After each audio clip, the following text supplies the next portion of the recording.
Welcome to Business and Investing with Grant and Charlie, where we are enhancing your complete set of skills to build wealth inside and outside your business. Charlie, I'm going to have to say, one day I'm going to have to say that as fast as I possibly can and just see if people complain because they're 2 times listening speeds too fast.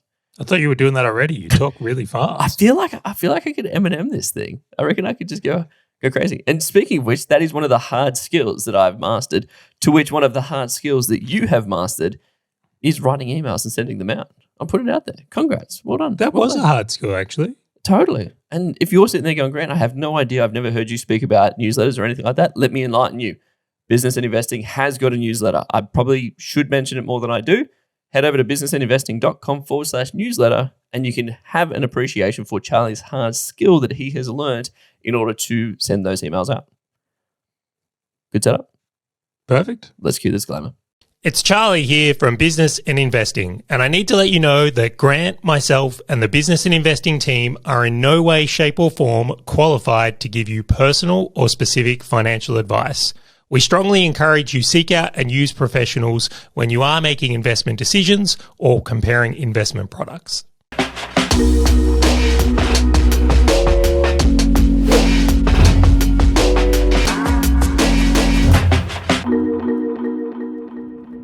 All right, Grant, on today's episode, we're going to be talking about hard skills that will pay you forever. As they say, skills pay the bills. Now, I wanted to be upfront on this. I actually caught this, I'll call it topic on another YouTube channel. Just wait 1 second. Ain't no one sitting there saying skills pay the bills. They do. Alex Hormozy says it all the time. Okay, I'll take it. I'll allow it. All right. Just for anyone out there, if you have heard skills pay the bills, just let Charlie know in the email. Just Grant's under a rock somewhere on this one. Okay. Never heard it. Yes. So you were listening to another podcast. Have you heard of coffee? That's a thing too. That was it, yeah. No, I'm under my rock, man. So for whatever reason, sometimes YouTube takes you on weird paths, right? Yes. So this video got recommended to me and I was like, this is really interesting. It was actually about a career advancement. And I'm like, surely YouTube knows I'm not employed, but we'll leave that where it is. It's still a great topic. And as I went through this video, I'm like, we could totally remake this on our podcast because I'm of the belief, you don't have to believe this, but there are certain skills you can learn when it comes to business and investing that 1, are evergreen, 2, are hard, and 3, they absolutely pay you forever and are worth it. Totally. When we were prepping for this episode, I was, there's times when you're very surprised only to realize and go, why was I even surprised at that? Where we had both gone and independently built out lists and then we put them together and they were almost identical. Yeah, that was actually a little bit creepy. I'm not going to lie. It's I think there was one that was different between both of our lists. And then I'm like, this is amazing. Do you know what came to mind for me? What? Someone could level up significantly in business and investing, maybe some other areas of their life as well, if they used this list we've got together here, did some sort of assessment and graded themselves, and then put in a plan to improve at each of them across the year. This might actually be the list of things you need to level up in and continue to level up in. I must say, I'm not done on these. I don't think you are either. Nope. To be driving their own progress. So interesting insight. I dig it. I learned something in marketing, and so I was going to say this. You'll be surprised at the very last one. So be sure that you get to the end of the episode to get the very last one because it will surprise and shock you. I don't even know what to say to that. I literally, coffee nearly came out of my nose then. I saw it on a YouTube channel. I thought I did it. Do you know what the irony is? I don't think marketing is actually on this No, list. it's not. Tell it's the skill I'm not trying to improve on. All right, Grant, kick this one off. And to give it some context, the way we've constructed this list is actually the ones that have been the biggest impacts on ourselves, where we've had the most, I suppose we'll call personal growth here. So lay it down, brother. Awesome. So one of the most important ones, especially business owner lens, as well as an investor lens, is the power of delegation. If you can't actually get other people to do the things that they need to do in order for your business to grow or your investments to grow or anything like that, your probability of success to scale beyond yourself is fuck all to none. I actually have solved this. You ready? Go. Share trading. Yeah, but hence why I said the scalability outside of yourself. So if you're a share trader, then obviously you'd scale. Yeah, that's just because yourself. you don't need more than yourself, right? Yeah, That's totally. the only reason that would work. But I would say that comes with its own challenges. Well, you have a capped potential as opposed to just putting a 0 at the end of every trade just to try and scale it up. I love this point. I think it is such a critical one. And how many business owners out there right now do you think this is actually the one holding them back? A lot. And it's interesting because I think as though, especially as business owners, our businesses are like our babies, like our pets. Like our business is our most beautiful thing in our life. There's no one can ever say anything bad about it, which means that we perceive ourselves as the one being able to do the greatest work, which means that everybody else will just not do it as great. However, that is more your limitation around your ability to delegate. Like if And also potentially they've hired poorly. completely, which again, I would put under the banner of delegation, because if you hire poorly, then delegation's screwed anyway. And so I layer this down as a mandatory skill no matter what, because it aligns to like leadership as well. Like if you can't get someone else to do the thing that's actually going to help you move your business forward. So if I can't get you to help me with sales, Charlie, or you to take accountability for sales and for me to follow up that you have done the thing, I'm never going to get the sales that I need in my business. Same with delivery people. If I can't get them to deliver the product or service that I've sold, then I'm never going to be able to be successful as a business owner. And then if I keep trying to put the monkeys on my back of going, no, Charlie, I'll do the bookkeeping. No, Charlie, I'll do all the QA across everything that you ever produce, I'm never going to be able to scale outside of like a one-man show. There's a lot of layers to this, and I'd love to cover a few. One is I think delegation doesn't just apply in business, it applies in all areas of life, right? And it's like you can actually put self-imposed limits on yourself by not delegating. But like even delegating on the investing side of things to your property managers, to your buyer's agent, like there's so many worlds. On the business front though, and this is the one I will mention, I often see people struggle with delegation for this reason: poor pricing. They've never had enough margin in their business or created a business model that was profitable enough where they can actually hire the people to delegate to that could do things well. So then their whole experience with delegation is, well, they've basically hired poor quality people attempting to offload things and it just doesn't go well. And then they're like, oh, it doesn't work. See, I've got to do everything. You're like, that's so symptomatic of the situation you've put yourself in. I find delegation is, to your point, a complete TP. Like it leans on so many other things and so many other things lean on it in order to be successful, which is why it's a skill. Like to help articulate this, every time that I asked someone to do something and the output that I received was different from what I requested, it was a point for me to evaluate my inability to delegate. It means, Yeah, I want to jump in here because I want to, I thought I was good at this and then I met you. So probably one of the most humbling experiences I've ever had is when you came on board to work with me on Valor Media. I thought I was good at operations. I thought I was good at delegation, and I got schooled, absolutely schooled. Now, I don't think I'm terrible at these things, but you've taken it to another level. The question I have, because I don't think anyone's going to doubt this is an amazing skill, right, and a very important one that will pay you forever, literally, like could be the difference. Where and how did you get good at this? And funnily enough, it's something I'm continuing to improve on. I think the first thing that I acknowledged at a very young business owner age was that every problem in my business was from myself. And so any time that I delegated and didn't get what I wanted, it was not because of the individual, it was because of me. It was always because of me. And you know what? Every time I looked back at it, I could have thrown a reason as to why the employee that I was working with or the contractor I was working with, they were the problem. They were the fault. Shh, can't say that, Grant. It is their fault. There's a lot of business owners out there that might have to actually, it won't be their best day hearing this episode if they can't blame their staff for something. No. And so I completely overcorrected. So I literally wore everything to myself, rightly or wrongly. So that was like the step one, was just all of my problems are a result of me and what I did. To which then I actually went on a bit of a warpath to actually understand how, like in the world, Charlie, I asked this as a question: what organization do you think articulates the objective of something, like someone doing a task, the best? Like if you were to think about every business, every organization in the world, who do you think it does better than anybody else? I'd have to say McDonald's. comes to mind for me. That is fair, especially getting 16-year-olds to flip burgers. Mine was military.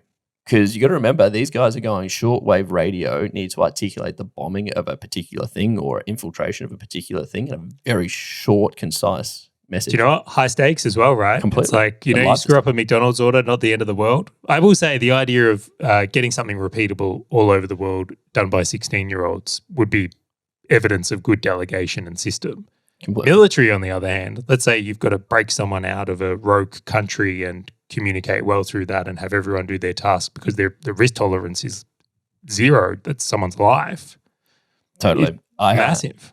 And I had I've been very fortunate. One of my business partners was an ex-SAS sniper. And so I talked to him about this challenge. And this is going back like 7 years ago, I reckon, when I had this conversation with him. And I said, like, how did the military do it? And he's like, there's one framework. And I'll share it very quickly here. It's called CPORT. And I've never been able to really see anyone talking about it. And it stands for context, purpose, output, resources, and time. He's like, if you can articulate the context of why something's important, the purpose as to what it actually does, the outputs of what you're expecting. So like, are you looking for a website, a spreadsheet, or whatever? The resources, like HR, you've got these people to work with, or it's just yourself. And the time, which is you got 24 hours, or you got 4 hours, or you got a week. He's like, no one can misconstrue what they're trying to achieve and how they're trying to do it. And it's exactly what the military does. They're like, all of those are key elements in order for someone to understand the mission they're on, the reason why they need to do it, and how they need to do the thing. Which is why, like, we have so many examples, we have so many templates, we have hard deadlines, we've got context on everything. Like, this is important to this funnel because they need leads for this thing. That was it. It all came back to the military. Yeah, I definitely wasn't doing that. Then there's more layers to it. Like, it gets so deep. But we're only talking about it really on the business front here, and the idea of getting someone to do something in business, right? This again could apply to investing, as we've spoken about, your personal life, working with your partner if there's delegation of things back and forth. Yeah, this is a super skill if you get great at this. I might even say it's the meta skill on this list. It's a very one of anyway. It's very good to start off with, and so hence why I'm like, if you can delegate well, like, and even think about your house. Like, if you got a cleaner coming over, it's like, well, why do you need the oven to be cleaned so well? Like, why does that matter to you? It's like, well, my wife cares about making the Sunday roast. Like, it's not just business. It's not just investing. It's like everything. Like asking your wife or your husband to do something. Anyway, I'm off my soapbox. Good to know. Your point. Yeah, my number one is actually self-management. I put it out there, dude. You, Uguay, from Kung Fu Panda, dude, you have gone next level on this shit. And I'm so glad you're bringing it up. I appreciate that. It's something I have been working on because, and just for character reference there, Grant and I have been rewatching Kung Fu Panda, and it has been suggested by some of our team that I am Uguay and Grant is Shifu. So if you have seen if you grew up on that and you did see it, you might have a little chuckle, but we're kind of working with that. The worst thing is the more I get reminded of it, the more I look at you and me and start recognizing the character traits, like our facial traits that are kind of similar to those two characters. Even like, the balding thing. I'm like, this is getting out of hand. This is trash. But I'm fine. Uguay is now my spirit animal. The Shifu, I'm in.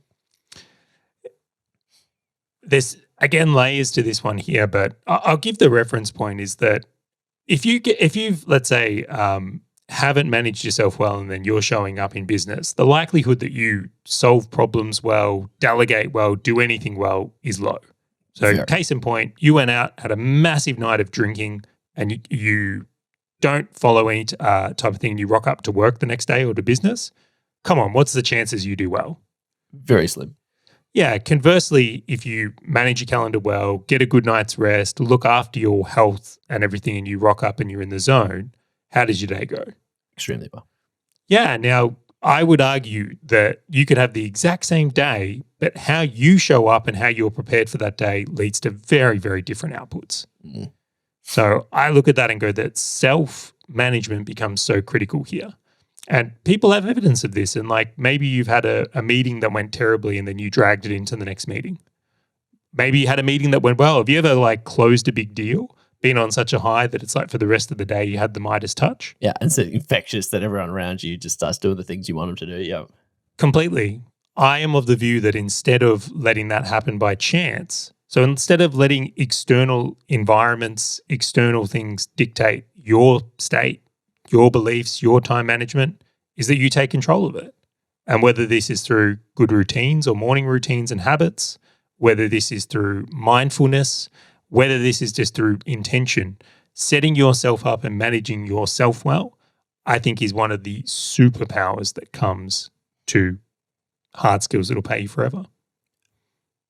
Do you think that one of the major ways that people will see that they aren't controlling their state very well is if they're getting distracted or like procrastinating, or to your example of like if they've had a bad situation, they just push that into every other meeting, every other part of their life and all those kind of things? Or is there more to it? I'll link this to personal experience. I think anyone that's good at something was not good at something beforehand. So for someone to reference the idea that I'm Uguay today, I take that compliment like really to heart, because I was practically the opposite of that. So why did I work so much on self-management and state management, and why is that something I've put a lot of effort into in the last or recent years? I'll say it's been a while now, is because I started to do the math on how much it was costing me. I was seeing I was doing damage. And I'll give you some examples here. Is if you were someone that was a bit of a hothead, and I definitely was, right, when I was running the ad agency, I had good team members quit because when they made a mistake, I'd flip a table. Not literally, but you get the idea.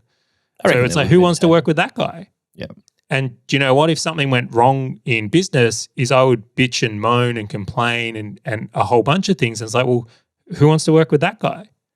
Well, I can only imagine how much of my team wanted to hang around it. So just in that example there, you can see how much damage it would do. And I looked at that and said that not managing myself well has got a huge cost. Yeah. So that's where the initial pain kind of came from. And then we lead that into today, where it's like, isn't it funny that when I go and do more challenging things, but I've self-managed myself, I can influence things very differently. Yeah. Right? If I want my business to run a certain way, like this plays such a massive role. I have had this situation where I actually over state managed, and I feel like there's this middle ground. And so like, what am I saying here? I had such a zen state where people would make mistakes and things wouldn't get done, etc., that I would just accept it. And so there has to be like this middle ground. Can I unpack that quickly? Let's do it. But I think when it comes to self-management, right, I don't want this to be down to, it's like, doing meditation and working out and it's like a woo-woo thing. Yep. That's part of it, don't get me wrong. But good self-management comes into other things as well. And I'm going to talk about this. It's like, hey, managing your calendar well. Time management. Your time management is part of self-management. Right? It's like sleep, getting enough sleep. That alone could be the difference between you doing well and not well in business. Food. What do you Food, your diet, right? Your environment, right? Put yourself into a place where you can perform at your best, right? I'll give you an example, right? In our world, if you work online, work from a place that's got crappy internet on a poor computer. Can you still control your state in those scenarios? Did I? That all gloves are off, all bets are off in that situation. I've become a monster. Please, once you have a toddler, you can state managing. Poor internet's easy for me now. No, I'm still at that stage. I'm at that stage. But I concur, because this sort of concept of self-management it's involved in everything in life, but it is very reliant on everything else as well. Like if you could eat very healthy, you could have the greatest environment, but if you had like shit time management and shit sleep, it's ruined. Like it's almost like all of the components have to be ticked in order for you to show up and be appropriate and do the thing necessary. But there's so many layers to it as well that this is almost a game that I don't think that you will ever feel as though you've perfected, Charlie. Or do you feel like you've perfected it now? I by no means think I've perfected it, but I would just let people know that this has made a really big impact here. It continues to pay me very well. Like the results from working on self-management as a whole have financial impacts in a big way, have business impacts in a big way, have happiness impacts in a big way. Relationship impacts. Relationship impacts, like managing yourself well and performing well. And that's what this is really about. Self-management leads to better performance of you, is one of the most critical skills that comes to business and life.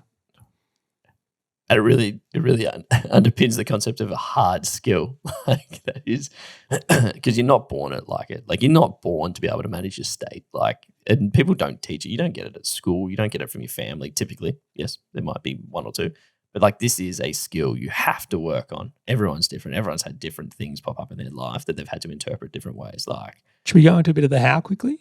I'd love to. Okay, so one of the things that definitely helped me is modeling. So if there's something you're looking to achieve is to model the people that have done it. So if you're someone right now that isn't getting the results you want, this could be very much an area to look into, is what do the routines, behaviors, and habits look like of the person who's doing it. So I would say that's a really good starting point, is to find the people who have the result, model their management and self-management. How do they run their calendar? How do they do all these things? And then tweak to suit. Right? Because some things are going to work for you that might be a little bit different to someone else based on personal circumstance, skills and ability and all the rest of it. So like for some people, like for example, meditation has been a game changer for them. They meditate before they come into work or big meetings and they crush, right? For others, and myself is in this category, that hasn't necessarily been the game changer for me. Yep. So I look at it and go like, find your flavor within it, but self-management still reigns true. And I like the modeling thing. Like I like Warren Buffett as an example as an investor, but I hate the fact that he drinks Coke and I probably wouldn't drive the car that he's driving and all these kind of things. Like it's being able to take components out of the different people, right? Like I want his ability to assess an investment. I definitely don't want to take life advice of what I should consume from him. I will give one last point before we move along this. I think people take self-management too far and they end up in the David Goggins camp. Right? Expand. It's like, well, they think that self-management is like, I suppose, like beating yourself into the most ridiculous routines everywhere. It's like a mind over muscle type thing. And for some people, they definitely need a bit of that. They're a bit too loosey-goosey. Some structure and routine would benefit them massively. But you can over-structure and over where it's like you're living such a disciplined life and just beating yourself so far down that you're actually not managing yourself well. Yeah. So the aim isn't to make you a marathon runner, every day before you come to the office. Oh, I had 2 points on that. I remember this thing with David Goggins where he's like, I don't wear headphones at the gym because when I'm out in the real world and if I have a scenario, I'm not going to have headphones. And I'm sitting there going, every scenario I will be in for the rest of my life, I'll have ability to grab headphones, man. Like I'm not going to war with no one. I'll sing if I have to. Yeah, right, that's where I'm in. You can definitely go too far. People go too far with these routines and things as well. But totally. I concur. And then the second thing that I will say to this as well, on overdoing the routine, I was talking to a CEO of a sales organization that we both know quite a while ago about how he would look at like salespeople's calendar and they would have 2.5 hours of like personal development before they start their day. And like just overcooking, like you got meditation, you got gratitude, you got yoga, you like literally just stacking this PD to delay the actual thing that's going to get them the results. So there is a fine balance of not enough versus too much. And I think it's person by person. Agreed. Let's get to the next skill. What do you got? All right. My second one is, and you're not going to be surprised about this one, Charlie, problem solving. And more deeply to this, being able to analyze and understand that a problem has occurred, being able to do a root cause analysis on a problem, and then actually being able to solve the darn problem. How upsetting is it when you have something happen, then you go use all this time, money, energy to solve the problem, only to realize you solved the wrong problem?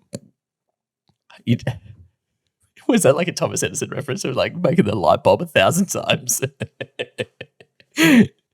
I give you an example where once upon a time, I was like, I had an advertising account that wasn't working and I spent all this time like, I'm going to try this targeting, going to try this ad, and eventually like I'm spending all this energy and it's like, oh, hang on. People just don't want what you're trying to sell here. You try to force something down someone's throat that just doesn't want it's like, it doesn't matter what I do. It doesn't matter how much energy I put into reworking the copy, the image. It's like, because that's what I thought the problem was. Yeah. I thought it was the ad. But it's like, no. It's like if you just generally have something people don't want, not going to work. Dude, we should totally do an episode walking through like theory of constraints and like root cause analysis. Oh my gosh.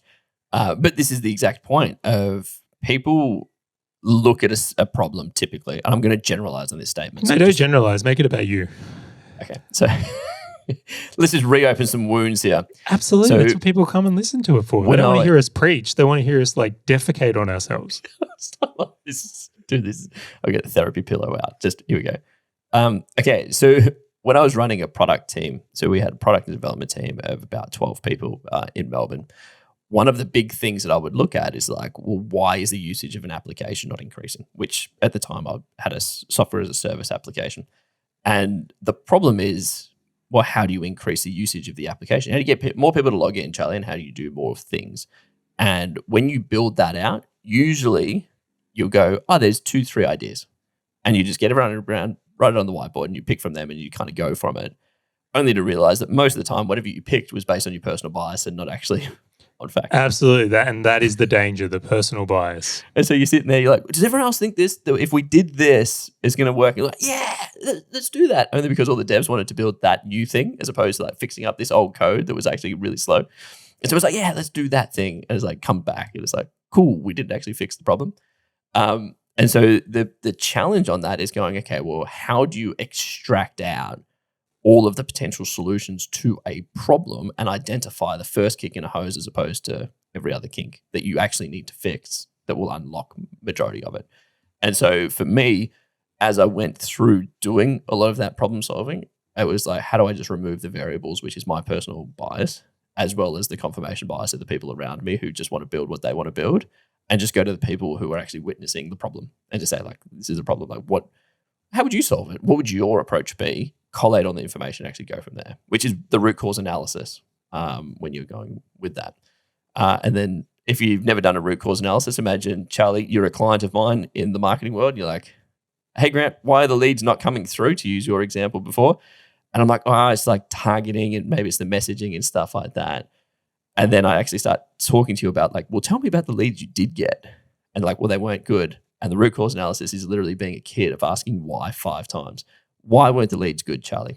They just didn't want to buy this thing. Why didn't they want to buy this thing? They didn't have enough money and it was kind of irrelevant. Why did they not have the money? They just weren't the right target market. And then we start getting to the actual problem. And then we can start solving the problem. Do you know what helped me the most on this one? Like when you think about it, problem solving is most of what we do in life. Right, so essentially that's all we're doing is trying to solve problems.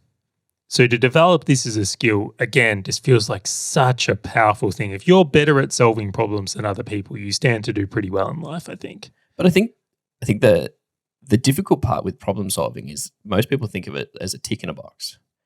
It's like, I can see the problem because my sales are down. And so now I know the solutions are spend more money on advertising, do another advertising channel, as opposed to actually really trying to understand why that's the problem.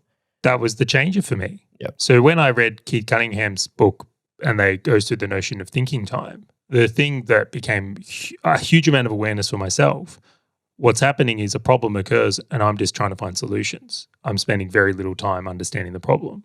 And your why framework is a really powerful one. I think also data collection can be a really powerful one.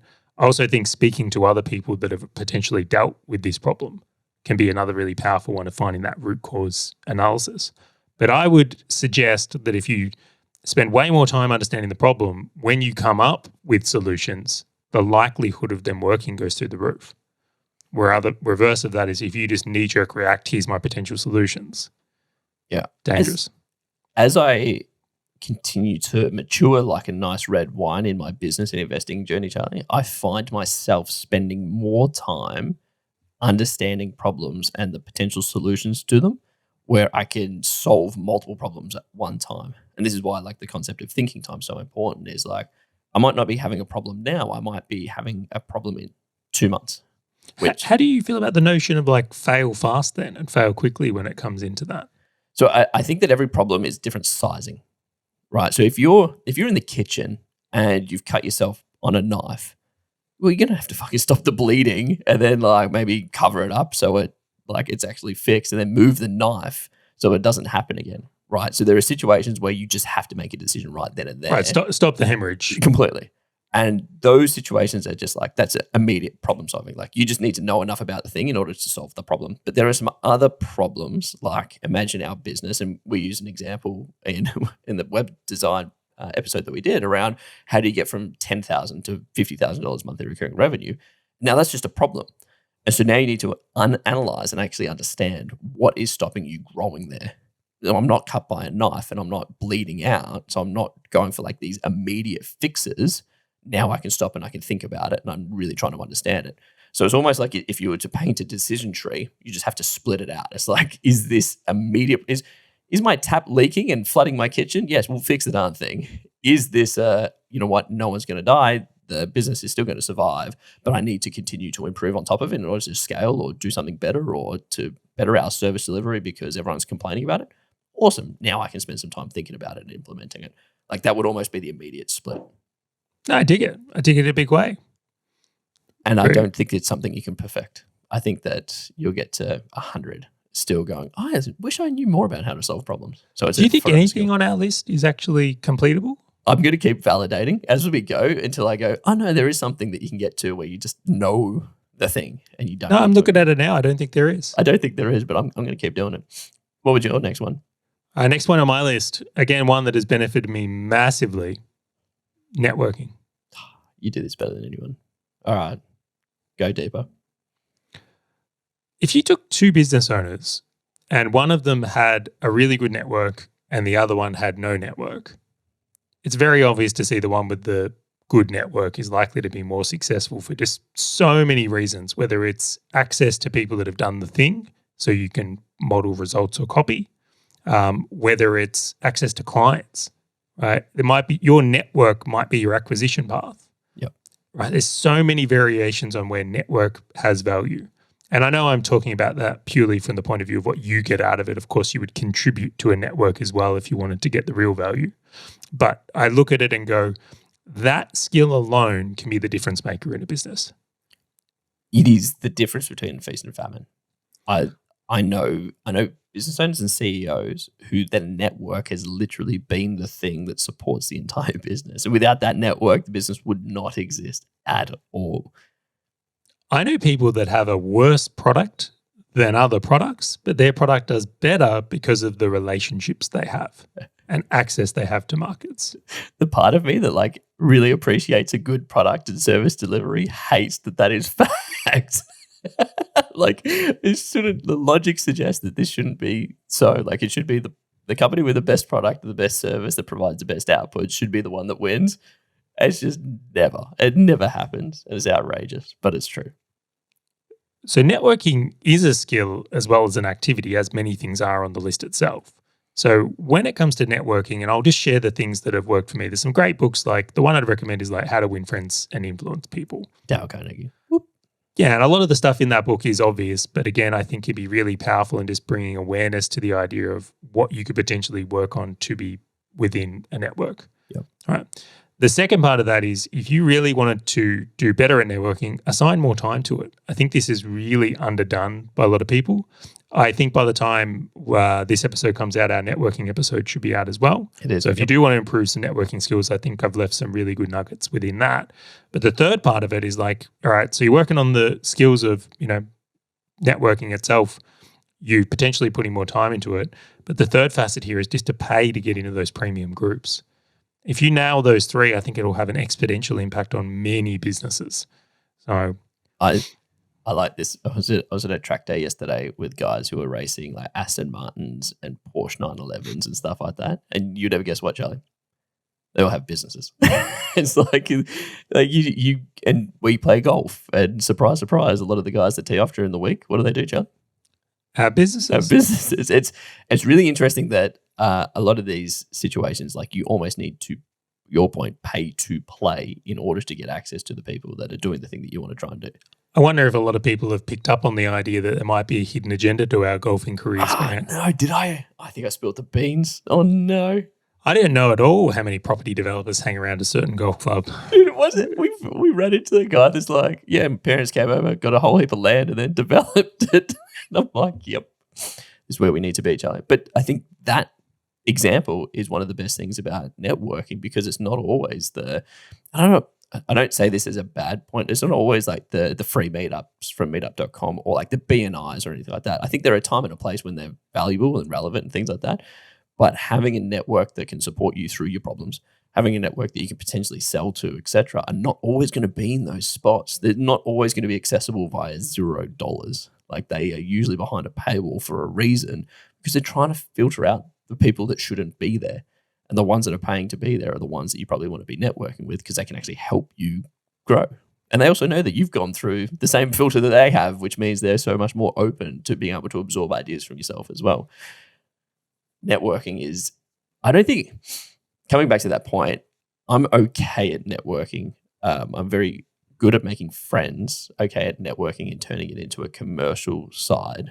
I will say one thing that I know people who've got an incredible network that is non-commercial in the sense where they don't ever swap money between them. Right. Well, let's go there. All right. So on the subject of networking, which I would say I'm fairly good at, right? So this comes from experience and I've got some good results from. The things I would see or that I've experienced that can be challenging to work with is like in different seasons of your business, you'll need to change your network. Yep. Too many people, or myself, this is really what I'm talking about here, is like I thought I'd build a network and it would just stay the same. But the reality is that people within your network are going to change businesses and maybe there's no value in that relationship anymore. Or their goals change, you're doing different things. Or your goals change and now you're doing different things, right? Or you're at a new level in this and you're going to require people. So think of a network like a garden. This is something you're going to maintain. Maybe some plants are too big for this now and you're going to move them on. Yep. Maybe you've got more land and you need more plants. So network is an evolvement that comes through. And one of the most challenging parts of that is there's going to be people you like. They're good people, but they're not good for your network anymore. Yep. So for a lot of people that end up with these networks that are non-commercial, it comes from there. Right. Isn't that interesting? Because you want to do well by people, even though they're the ones holding you back. And that's very difficult. It's because when two people like each other, that's a very difficult thing to like cut ties. But at the same time, there's only so much room in a network. You don't get unlimited room for it. The other part of it is I've noticed how many people are confronted by the idea of selling to people in their network. I know, like right? Selling in your network makes you I don't know, some people feel gross about it. I personally don't, right? Because I think if I've got something that can add value to them and they've got something that could add value to me, we should buy from each other. Keyword buy. Like that contra stuff is more your self-worth coming through. You know what's really interesting? I've spoken to a couple of people about this concept and idea. If you actually dig deeper, one of the biggest concerns they have is that they're going to fuck up delivery. Completely. And so it's like, well, I'm not going to sell somebody because I'm worried that I won't be able to deliver the thing and we won't be friends anymore. I'm like, so you value the friendship more than the business success? And they're like, yeah. And I'm like, oh my gosh, if you walk into how about fix the real problem? Totally. Make a good product. And that was the thing. But it's like, it's the avoidance of pain to someone they like is greater than the abundance of receiving monetary value. And that's fascinating to me. It's incredibly fascinating. Can I go one further? Let's do it. We're on a roll now. All right. So the idea being in networking is that, again, what I've just mentioned here is a lot of people get nervous about selling or they're concerned their product or service isn't good enough. So they won't sell because it'll do damage to the network. The other one is like everyone's waiting for everyone else to make a move. They're all like, oh no, someone's going to ask me and then I'll sell my stuff. Like, that's how it's going to work. I'm like, no, not at all. You've got to be the leader. It's like the girls that go out to the clubs waiting for the guys to approach them and then they get disappointed that no guys have approached them. It's like, well, how many you approach? None. Well, yeah, everyone wants to dance, but no one's asking anyone else to dance. I'm like, what a shocker, no one got to dance then. Yeah, and then everyone's walking away going, I should have. How many guys? I should have gone and talked or danced to that girl. And you're like, yeah, but you didn't. Like, so you're walking away empty-handed. I definitely recommend people go and listen to that networking episode. It was amazing. All right, Grant. Well, I'm going to pull this one up here. We're halfway through our list. I think we're going to have to do this in two parts because I have a lot to say about the other points on this list. How do you feel about that? I completely concur. I just wanted to say thank you very much for joining us. And if you do want to You're welcome. Yeah, I've been waiting for you to say this for so long. And if you're sitting there going, I'm actually really curious as to what your next points are, me too. So jump over to the email list or the newsletter. Head over to businessandinvesting.com/newsletter, put in your name and email, and I personally will email you and just let you know when the next episode drops. I just might put it under the persona of Charlie Bell. Just saying. #just saying. Thank you for joining us, and we'll catch you on the next episode of Business and Investing.